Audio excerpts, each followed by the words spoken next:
limits as x goes to plus or minus infinity now. So we did limits where we had x just go to a number. Plus or minus infinity lets us talk about some interesting features of graphs. So namely horizontal asymptotes are a thing that we can start talking about if we are able to do limits going to positive or negative infinity. But we need to know a couple of rules. One of the rules is that if we have the limit as x goes to infinity of just a constant, k, then we actually don't really need to worry about what the limit's going to. The limit of that constant is just the constant.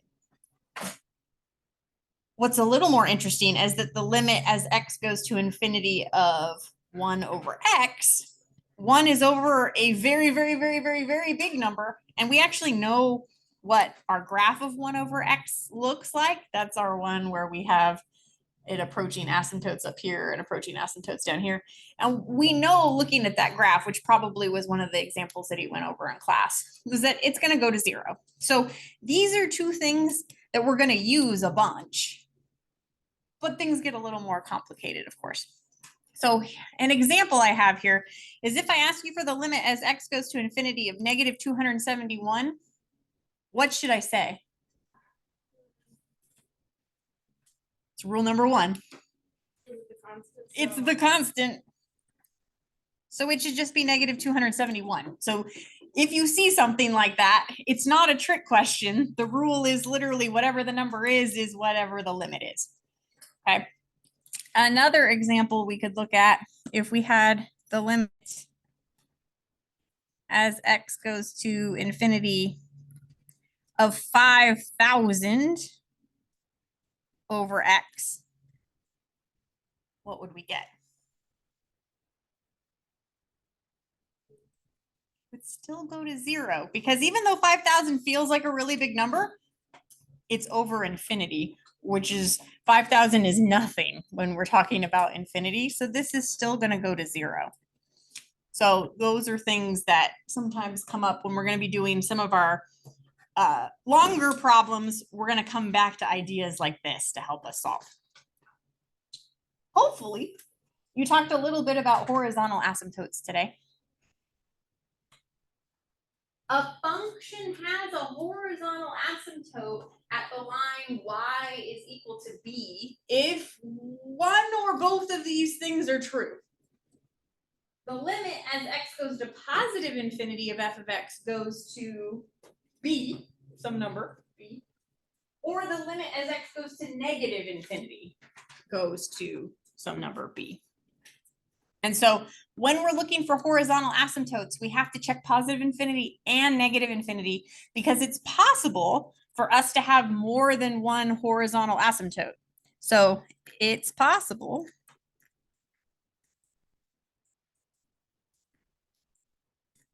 to have 0 horizontal asymptotes, 1 horizontal asymptote, or 2 horizontal asymptotes.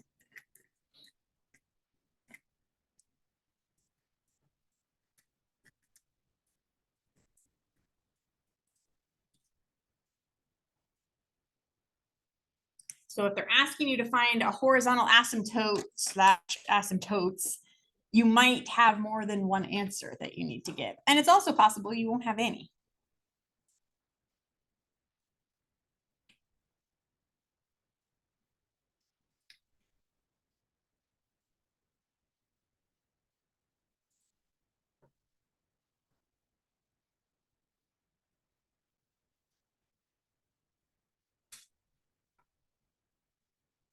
So we're going to find our horizontal asymptotes for a pretty complicated looking function here. F of x is equal to 2x squared minus 3x minus 1 up in my numerator over 5x minus 6x squared in the denominator. Did you talk about ones that kind of look like this? Did you learn a rule for how we should approach it? And multiply by x squared for both sides. Yeah, why'd you pick x squared? You're absolutely right. Cancel out the x squared on the top and on the bottom. So another way of saying that is we look for the highest power of x in the denominator. So we're gonna look for highest power of x in the denominator.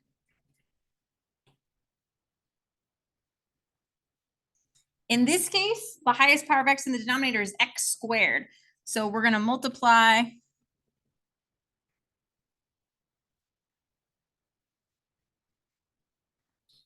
the numerator and denominator by 1 over that x squared.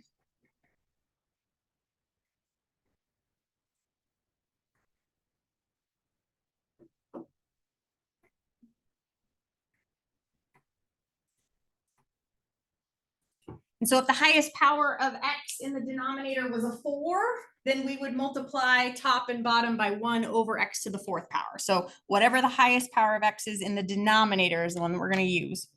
So I'm going to write the limit as x goes to, I'm going to choose positive infinity first, and then I'm going to have to do it again for negative infinity because we always have to check positive and negative infinity when we're doing horizontal asymptotes. Let me get this part out of the way. And I'm going to multiply every term in the numerator and every term in the denominator by 1 over x squared. Oops, I didn't mean to put a 5 there. I want a 6 there.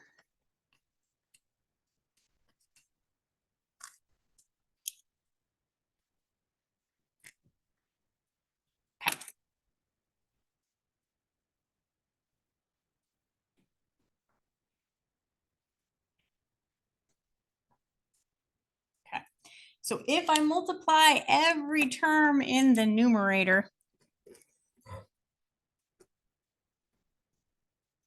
by 1 over x squared, this is just going to be 2 x squared over x squared would cancel. Minus, if I have 3x over x squared, are you okay with this becoming 3 over x? And then if I multiply negative 1 times 1 over x squared, that's going to be minus 1 over x squared.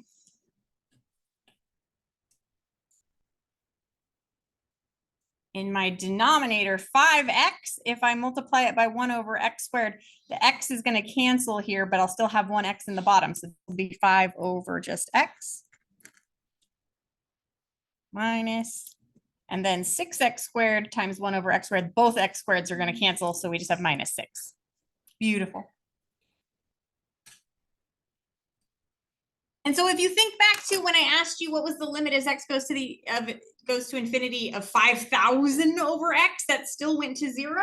The fact that this is 3 over x, that's still going to go to 0. 1 over x squared, that's 1 over infinity squared, that's definitely going to 0. And then this 5 over x, that's also going to 0. So now when we take the limit, this thing is going to become a 0, this thing's going to become a 0, and this thing is going to become a 0. Which is going to leave us with just 2 in the top and negative 6 in the bottom. And so we got negative 1/3 to pop out. So we definitely have a horizontal asymptote at y is equal to negative 1/3. So I'm going to write HA at y is equal to negative 1/3.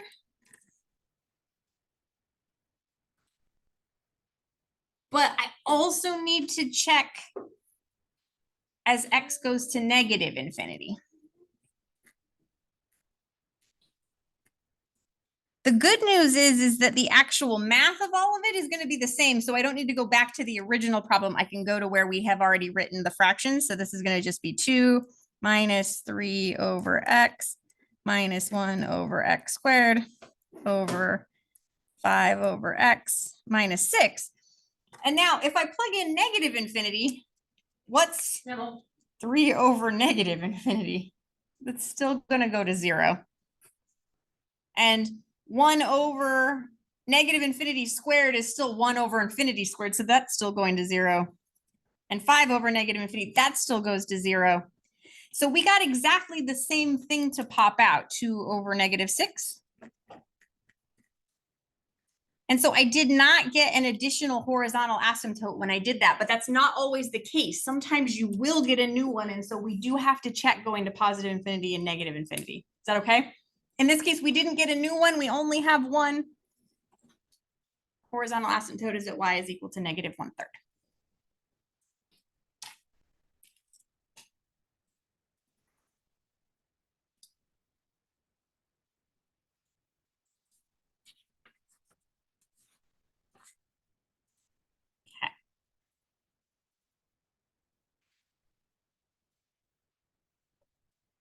We're going to do the same thing for this one. Find horizontal asymptotes. And so if I want a horizontal asymptote, I want to take the limit as x goes to positive infinity first of x, but I'm going to rewrite the denominator so that I can see my highest powers of x. So x plus 1 squared, that's x plus 1 times another x plus 1. So you can FOIL or box that. That's going to be x squared plus 2x plus 1 down there. And so what do I want to multiply top and bottom by? So same thing as last time. We're going to multiply top and bottom by 1 over x squared. Very good.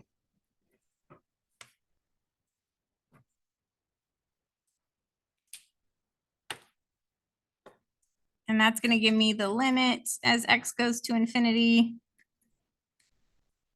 X over x squared is 1 over x. So in the top, I end up with 1 over x. In the bottom, x squared times 1 over x squared, that's just 1. Then we get a plus sign.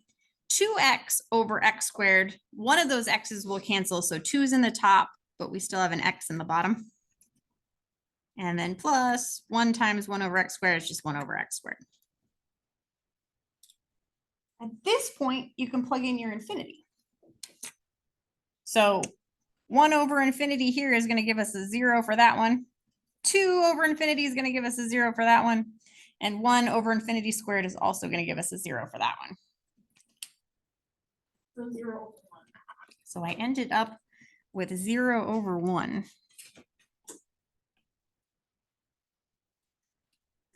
And what does that mean? That's just 0, right? 0 over 1 is just 0. Is that bad? Can you have a horizontal asymptote at y is equal to 0?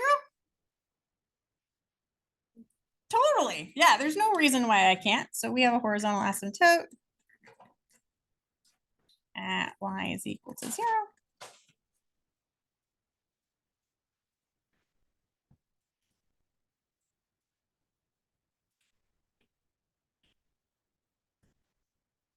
And if I do the same thing and plug in negative infinity,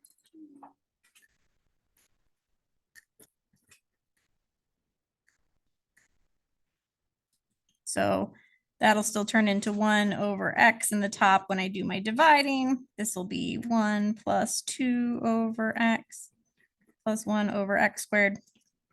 Does plugging in negative infinity change anything for us? Not on this one. So we're still going to get 0 over 1. So I didn't get an additional horizontal asymptote, still just got 1. I promise that won't always be the case.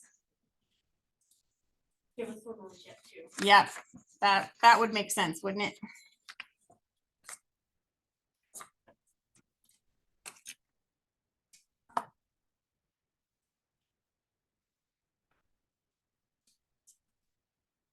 Now I want to back up just a little bit and show you something that you're not allowed to use.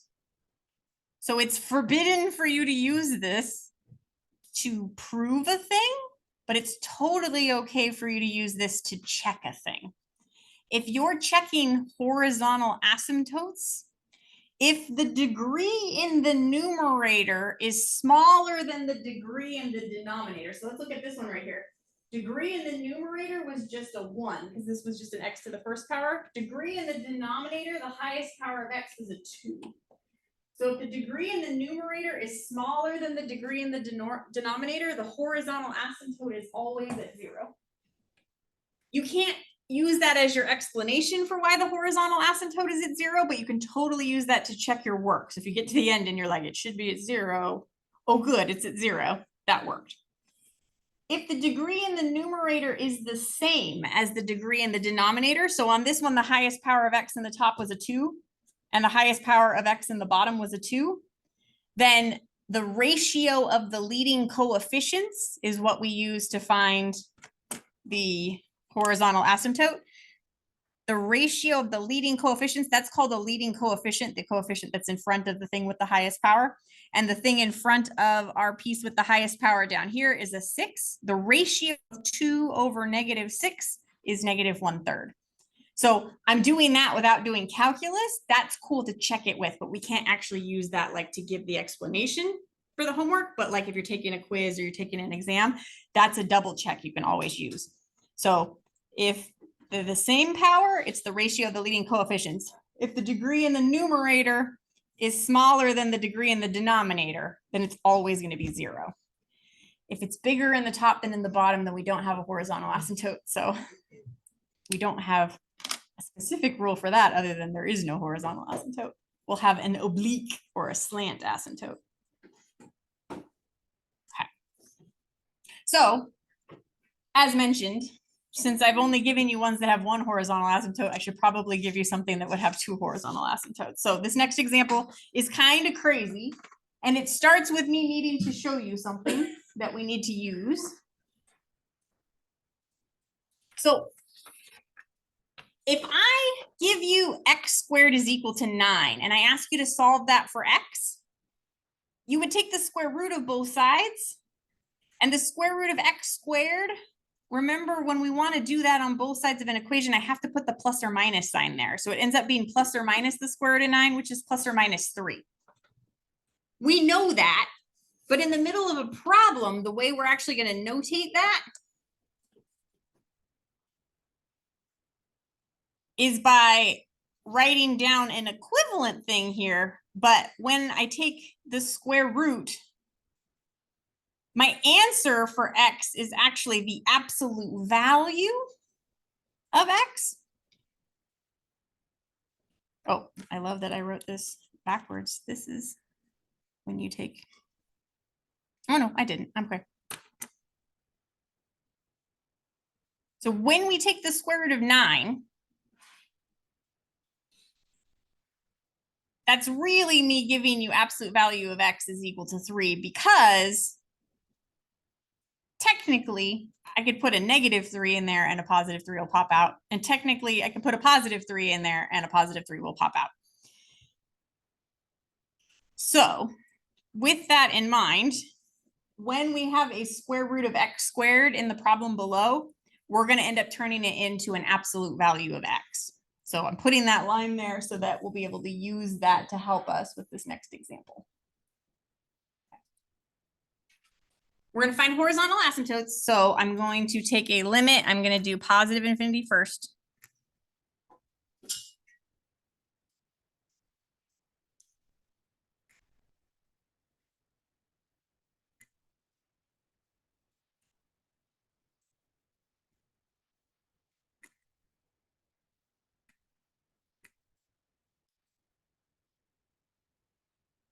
And if I just went ahead and I plugged infinity in right now, we're going to have the square root of infinity minus the square root of infinity, which it feels like that would just be 0, but it's actually indeterminate. We can't do that. So instead, the trick that we're going to use is multiplying by the conjugate of this thing, which when we've used square roots in the middle of problems before, we've used conjugates before. So I'm multiplying by the square root of x squared plus 5x plus, the conjugate is we're going to put a plus sign in between these things. the square root of x squared plus x. And I'm going to multiply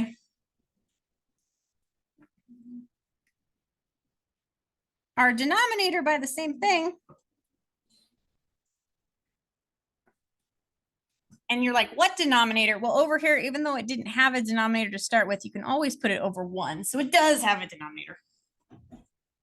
And why is it top and bottom? Because this is just a really fancy way of writing 1. And I'm always allowed to multiply by 1. It's a crazy looking 1, but it is still just 1. So that's a legal move. I haven't changed the value of anything. We like multiplying by conjugates because it's simple.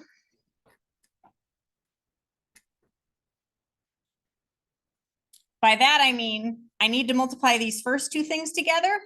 Exactly the same thing times exactly the same thing underneath the square root is I just take the square root off. So I'm going to write x squared plus 5x. And then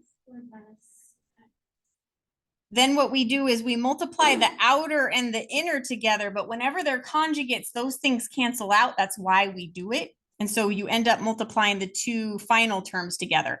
One is a plus and one is a minus. So we're going to put the minus sign. And then when I multiply these two things together, there's two terms that are going to pop out. So because I put a minus sign there and two things are going to pop out, I want to put parentheses so that the minus will go to both pieces.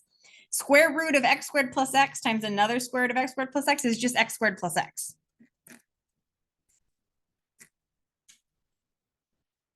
So that's the top.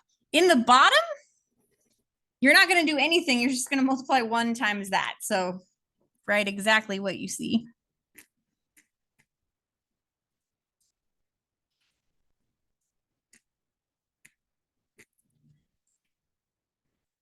When I distribute this negative here, you're going to have an x squared minus x squared, and then it's going to be a 5x minus an x in the top. So that's going to clean up nicely.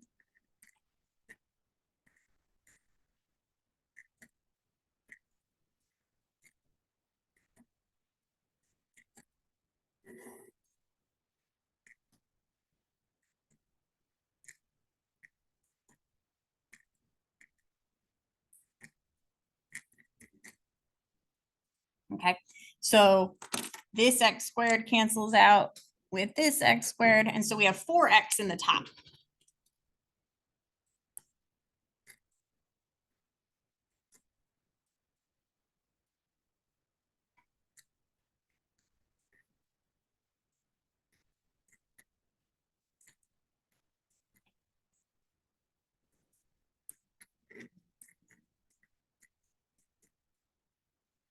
Okay.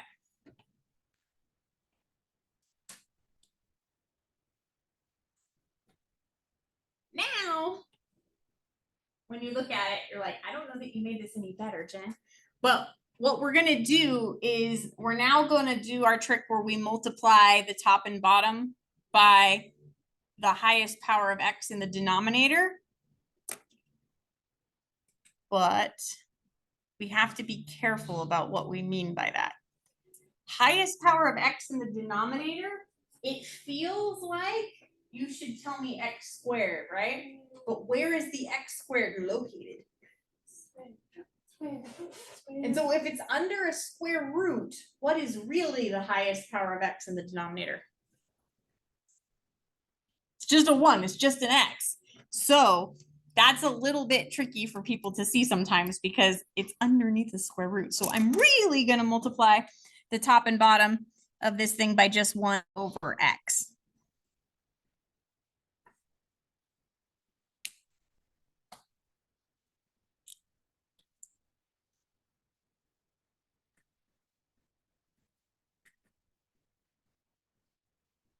In the top, 4x times 1 over x, the x's are going to cancel and you're just going to have 4 up in the numerator. Now, in the denominator, what's going to be an easier way for me to tackle this task is for me to go ahead and I'm going to factor out the x squared from both of these pieces here. So I'm going to pull out an x squared, which is going to mean that I have 1 plus 5 over x. inside that piece. And then here I have x squared. If I pull that out, I have 1 plus, and then if you pull an x squared out of an x, you have 1 over x here.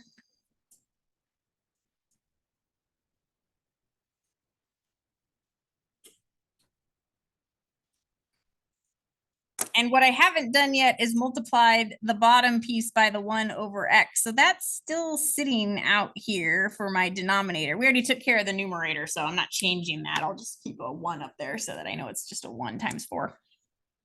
Okay. If I plugged in the infinity now down into this piece, the 1 plus 5 over x, are you cool with that just becoming a 1? Because the 5 over x part, when you plug in the infinity, that's just going to become a 0. Looks kind of tiny. And then this 1 over infinity, that's just going to become a 0.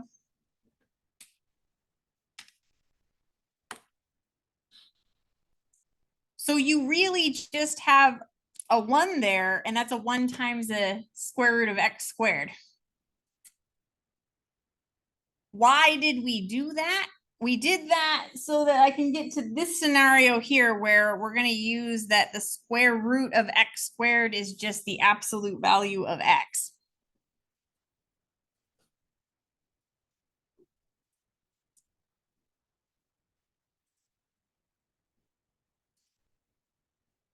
Okay, so let me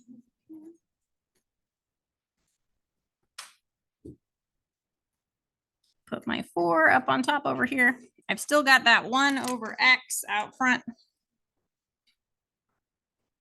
That's going to get multiplied by, when I take this square root of x squared, I'm going to write it as the absolute value of x for that one. And then this one was also a square root of x squared, so it's another absolute value of x. And I'm putting parentheses around it just so that I know I'm multiplying that whole thing by 1 over x. There wasn't parentheses there, I just put them in.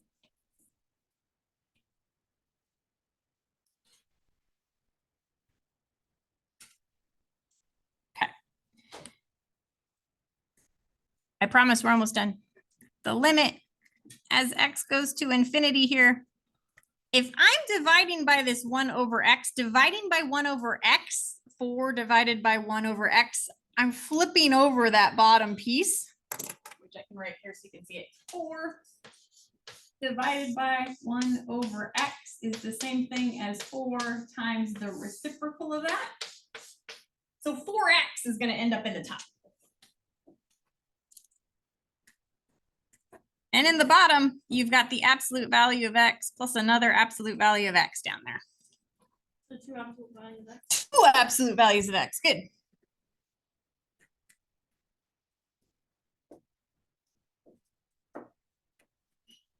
Boy, it doesn't equal 0 over 0. All right. Okay. I can simplify the 4 over 2 part, right?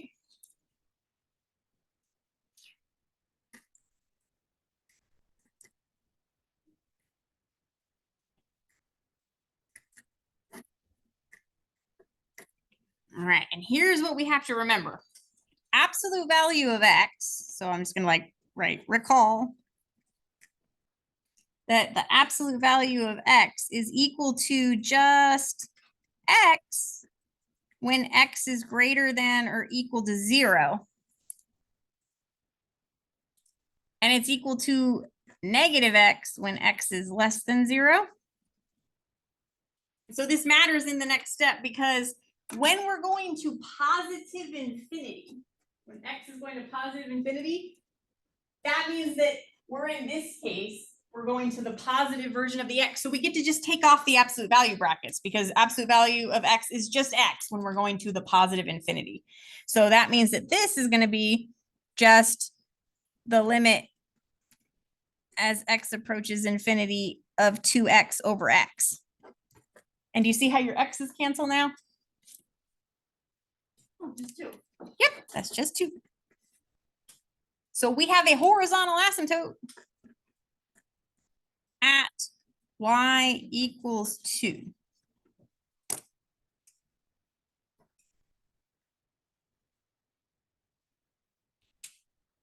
And I promise we don't have to go through all of those steps, but we do need to go the other direction. And what we're gonna do is we're gonna get ourselves right down to almost the ending point where we had the limit and we had 2x in the top and we had the absolute value of x in the bottom. We're gonna write that because everything else about the calculation is gonna remain the same. But when x approaches negative infinity now, so when our x is going to negative infinity, our definition here is that if we're going to a negative x, or sorry, when the absolute value is a negative that we're plugging in, negative x is what we're gonna put in. So we're gonna change this one to the limit as x approaches negative infinity of 2x over negative x. And so what's that gonna simplify to? Negative, not negative 2x, but negative 2. That's okay. And so we have another horizontal asymptote at y is equal to negative 2. So this one had 2 horizontal asymptotes.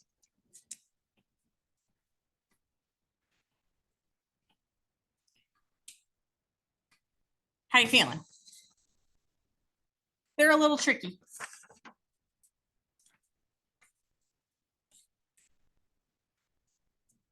Let's look at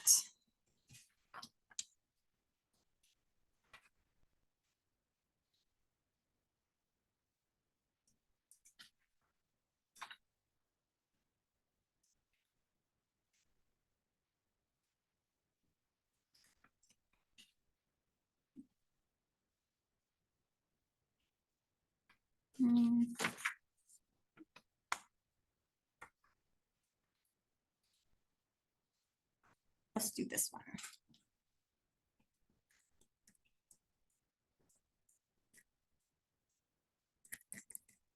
Find the limit as x approaches infinity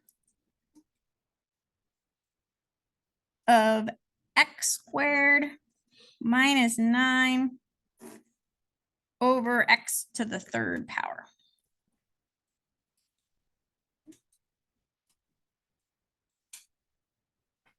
So take a second, see if you know what to do. I'm not changing anything. The rules are the same. Nothing tricky about this one. Just see if you can follow through with the rules. You're looking for your highest power of x in the denominator. And you're going to multiply top and bottom of the fraction by 1 over the highest power of x in the denominator.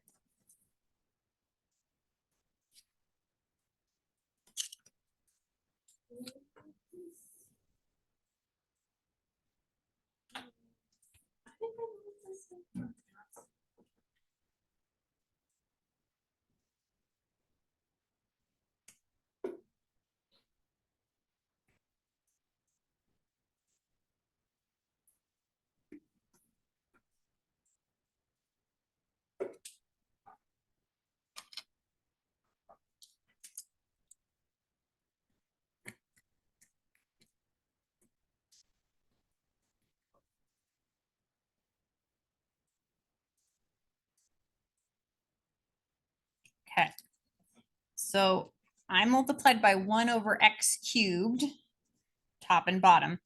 X squared over x cubed, all the x squareds cancel out, so you just have a 1, but you still had 1x in the bottom, so 1 over x. And then minus 9 over x cubed. And in the bottom, x cubed times 1 over x cubed is just 1. That one's nice. So I discount the bottom. So if I plug in my infinity now, I have 1 over infinity, that makes that thing 0. And I have 9 over infinity cubed, but that thing is definitely still 0. So we have 0 minus 0 in the top. So 0 over 1 is totally just 0. Now, does that make sense? The answer is yes, because the highest power of x in the numerator is a 2, and the highest power of x in the denominator is a 3. And if it's smaller in the top than it is in the bottom, this should always go to 0. Yay! So that makes sense. We didn't do anything wrong. It's nice to have a check. So we can't use that rule. Your professor won't be able to let you go, oh, it's smaller in the top than in the bottom. That part, you can't use that as the rule, but you can use it as your check. Is that okay? Did you say something different? Was he like, you can do the shortcut? I wish. I wish, yes, I wish too. The shortcut is so much nicer, but we at least know that it works. Okay. How about the limit as x goes to negative infinity of x squared over x squared minus 9.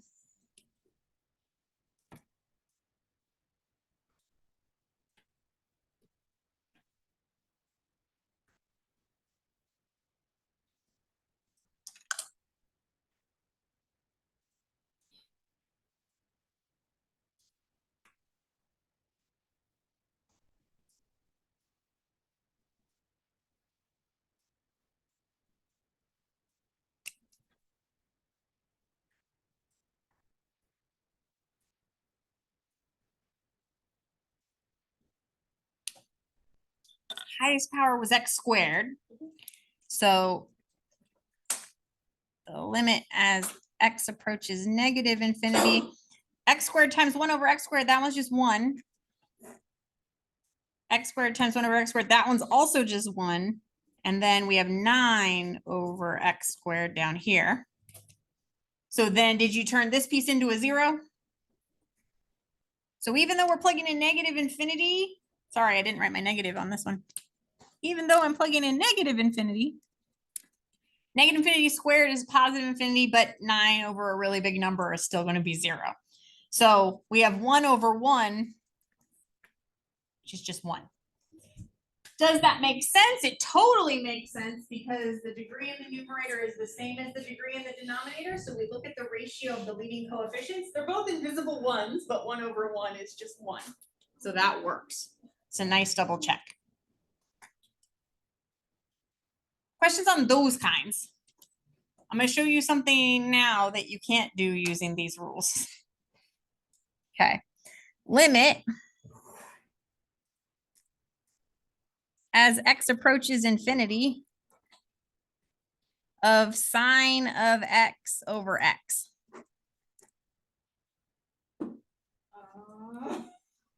Yeah, unfortunately, we can't do our multiply top and bottom by the highest power. That is not going to help. That's not how we would do this one. What is x? What's the sine of x over x, which is Sine of x? This would be sine of infinity over infinity. I wish. So sine of anything, remember what the graph of sine looks like? sine can only be between 1 and negative 1. Yeah, it just keeps oscillating between 1 and negative 1 forever. So when I plug in infinity, it keeps going back and forth between 1 and negative 1, 1 and negative 1, 1 and negative 1. Like I can't, there's not actually a limit that it's going to go to because it keeps oscillating between 1 and negative 1. It doesn't ever stop. So unfortunately, I can't answer this way. Bleh. So that's not the way that we do it. How we do it, do you remember the word sandwich theorem? Sandwich theorem was where we tried to sandwich this thing in between two values that we do know. And you start by setting something that you guys just told me. You said, Jen, the sine of x is always bigger than or equal to negative 1, and it's always smaller than or equal to positive 1. You told me that. That was you. Smarty pantses. Okay. But this right here is not the thing I want the limit of. I want the limit of sine of x over x. So I'm going to divide all three of these things by x so that it is what I want. because that's what I want. So I have to divide everything by x to keep this inequality true. Okay. And now I'm going to pop limits on the front of these things. So I'm going to say the limit as x approaches infinity of -1 over x is less than or equal to the limit as x approaches infinity of sine of x over x, which is less than or equal to the limit as x approaches infinity of just 1 over x. In the middle, we can see the thing that the question was. This was our original question. That's the problem.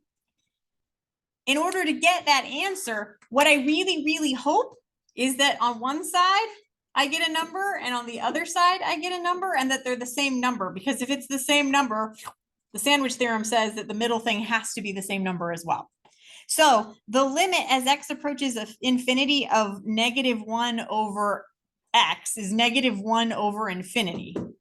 -1 over infinity is just No. 0.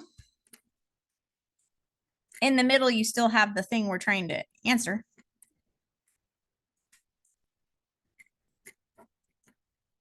And then on this side, I want the limit as x approaches infinity of just 1 over x, which is also 0. Yay. So this is good news because 0 is on either side.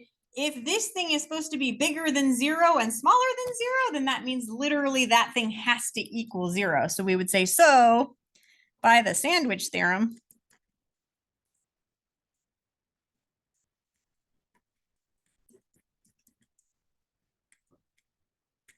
the limit as x approaches infinity of sine of x over x is equal to 0. Otherwise, wouldn't be able to do that using our other methods. So it's kind of cool.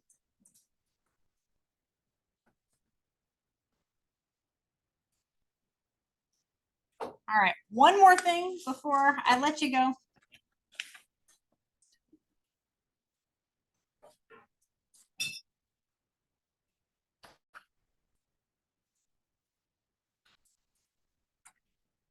I have a question, and this is not a limit going to infinity. It's a limit going to 0.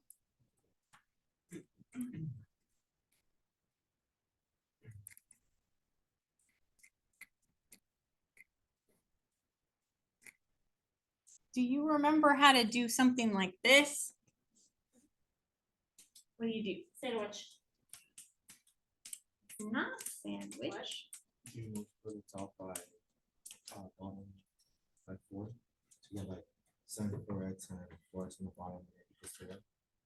So here's where we're going with this. You have a rule from the sandwich theorem originally. Our sandwich theorem told us that the limit as x approaches 0 of sine of just x, not 4x, but sine of just x over x. Do you remember what this is supposed to equal? This one was 1 by our sandwich theorem.